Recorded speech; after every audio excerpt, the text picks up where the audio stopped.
Assalamualaikum warahmatullahi wabarakatuh. Pada kesempatan kali ini, saya akan menjelaskan mengenai perbedaan metode syarah hadis, tahlili, ijmali, serta maudhu'i. Dilihat dari pengertiannya, metode tahlili atau analitis. Dalam hal ini, tahlili yang dimaksud adalah menjelaskan makna hadis secara berurutan dengan mengikuti sistematika buku induk hadis yang disarahkan. Secara umum, kitab syarah hadis yang menggunakan metode tahlili dilihat dari sekilas akan terdapat penjelasan yang lumayan panjang dan terperinci. Hal ini juga dapat dilihat dari poin-poin pensyarahan yang ada di dalam kitab syarah hadis. Kemudian metode ijmali atau global. Metode ijmali adalah menjelaskan atau menerangkan hadis-hadis Nabi Muhammad SAW sesuai dengan urutan yang ada di dalam kutub as-sittah secara ringkas, tapi dalam mempresentasikan makna literal hadis dengan bahasa yang mudah dipahami dan dimengerti. Metode ini mempunyai kemiripan dengan metode tahlili dari segi sistematika pensyarahannya. Perbedaannya terdapat dari segi uraian penjelasannya. Metode tahlili sangat terperinci dan panjang lebar, sedangkan metode ijmali penjelasannya sangat umum dan sangat ringkas. Meski demikian, dalam kitab yang menggunakan metode ijmali juga tidak menutup kemungkinan adanya uraian yang panjang lebar mengenai suatu hadis tertentu yang membutuhkan penjelasan yang detail. Akan tetapi, penjelasan tersebut tidak seluas metode tahlili. Kemudian untuk metode maudhu'i atau tematik, para ulama mendefinisikan metode maudhu'i dengan beberapa definisi. Di antaranya, ia adalah mengumpulkan beberapa riwayat hadis yang berbeda-beda dalam sumber-sumber hadis yang asli yang berhubungan dengan satu tema, baik lafal atau hukum, dan penjelasannya adalah menurut maksud-maksud kenabian yang mulia. Kemudian ada juga ia adalah penjelasan tema yang ada dalam sunnah Nabi melalui sumber hadis atau banyak sumber. Kemudian ada juga ia adalah masalah atau urusan yang berhubungan dengan satu sisi dari banyak sisi kehidupan dalam akidah, perilaku sosial, fenomena alam yang dihadapkan pada hadis Nabi.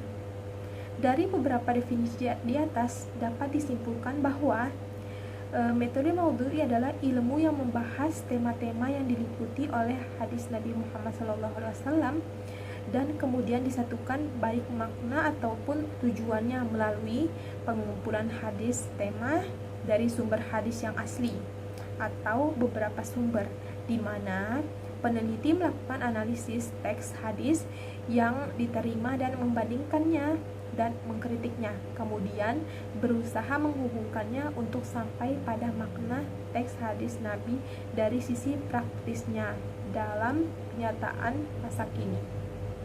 Kemudian untuk kitab-kitabnya, di antara kitab-kitab tafsir hadis yang menggunakan metode tahlili adalah ada kitab Fath al-Bari bi Syarhi Sahih Bukhari karya Ibnu Hajar al-Asqalani. Kemudian ada Subul As-Salam karya San'ani. Kemudian ada kitab Al-Kawakib Ad-Dirari fi Syarhi Sahih Al-Bukhari karya Syam ad-Din Muhammad Ibnu Yusuf Ibnu Ali Al-Kirmani. Kemudian kitab-kitab tafsir yang menggunakan metode ijmali, ada Sunan An-Nasai Bisyar Jalal ad-Din As-Suyuti karya As-Suyuti. Kemudian ada kitab Qut Al-Muqhadi Al-Jami At-Tirmidzi karya Al-Suyuti. Kemudian ada kitab Aun Al-Ma'bud Syarh Sunnah Abu Dawud karya Muhammad Asyarf As-Siddiqi Al-Azim Abadi.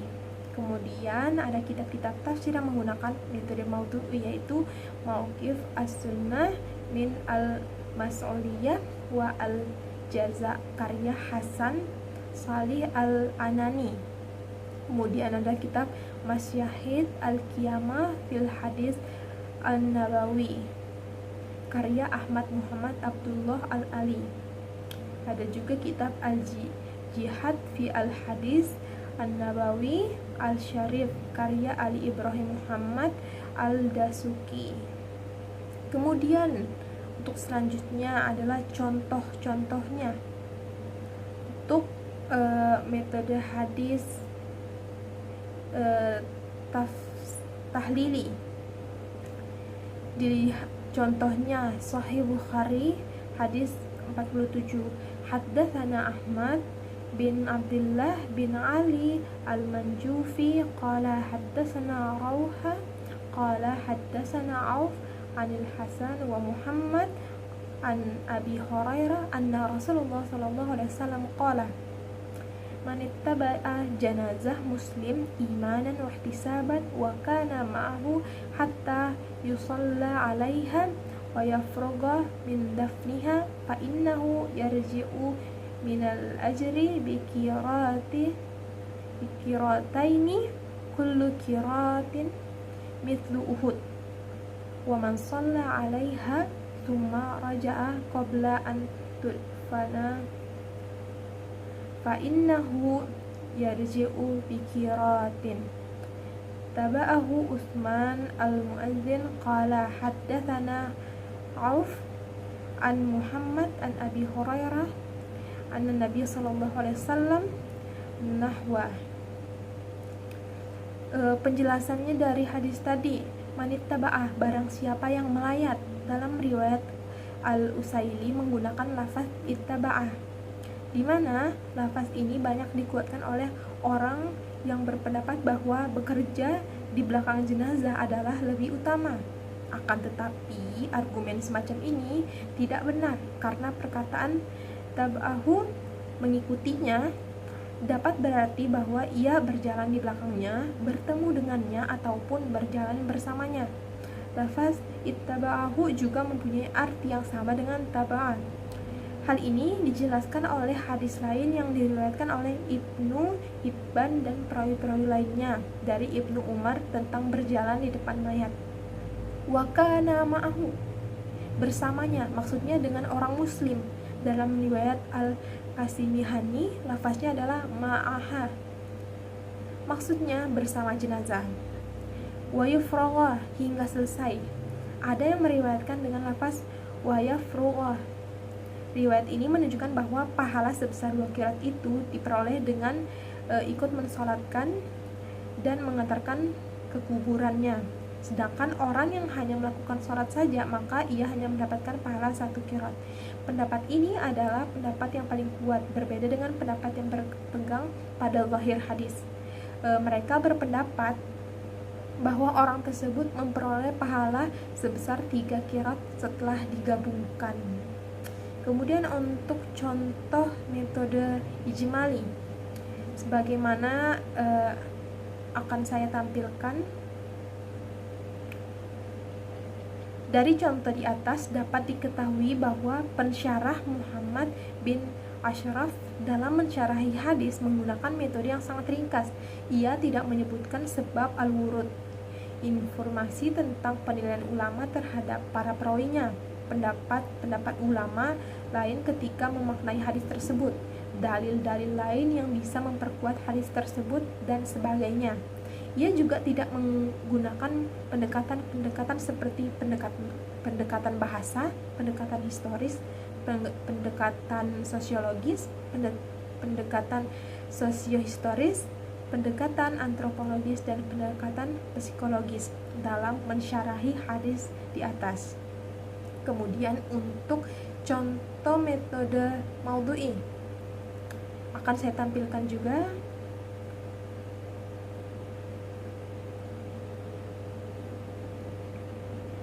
Dari hadis di atas, bila dikaji menurut metode tematik, maka aplikasinya sebagai berikut. Langkah pertama, menentukan tema. Secara jelas temanya adalah penimbuhan al-ikhtikar dengan penyebutan kata kunci ikhtikar atau penimbunan disebutkan sekali, dan al-muhtakar penimbun disebutkan sekali. Langkah kedua dan ketiga, bila dilihat dari segi sanad, bahwa hadis nomor pertama dan kedua diriwayatkan oleh beberapa orang rawi melalui jalur Imam Muslim dan Abu Dawud, dan sanadnya sahih. Ada yang mengatakan sanadnya hasan melalui jalur lain, sehingga derajatnya menjadi sahih ilghairihi. Karena adanya mutabi yang berpredikat sahih, hadis pertama meskipun sanadnya hasan tetapi sejalan dengan hadis kedua, sedangkan hadis yang ketiga diriwayatkan oleh Ibnu Majah dan Ad-Darimi dengan kualitas hadis hasan. Ketiga hadis tersebut tidak ada kontradiksi dan diungkapkan dengan bahasa yang jelas, bahkan saling melengkapi dan memperkuat, sehingga memenuhi syarat untuk dimaknai. Kemudian langkah keempat, melacak asbab al-wurud. Langkah kelima, analisa linguistik. Kemudian langkah keenam, ada beberapa konsep ekonomis yang dapat ditangkap, antara lain tentang distribusi pasar, supply dan demand, stabilitas ekonomi dan sebagainya. Kemudian langkah ketujuh, pemaknaan terhadap kandungan hadis dengan cara melihat variabel dan indikatornya. Langkah selanjutnya, langkah ke-8, pelacakan ayat-ayat yang terkait. Dan yang terakhir, langkah ke-9, pemaknaan secara kontekstual. Mungkin sekian penjelasan dari saya. Kurang lebihnya mohon maaf. Wassalamualaikum warahmatullahi wabarakatuh.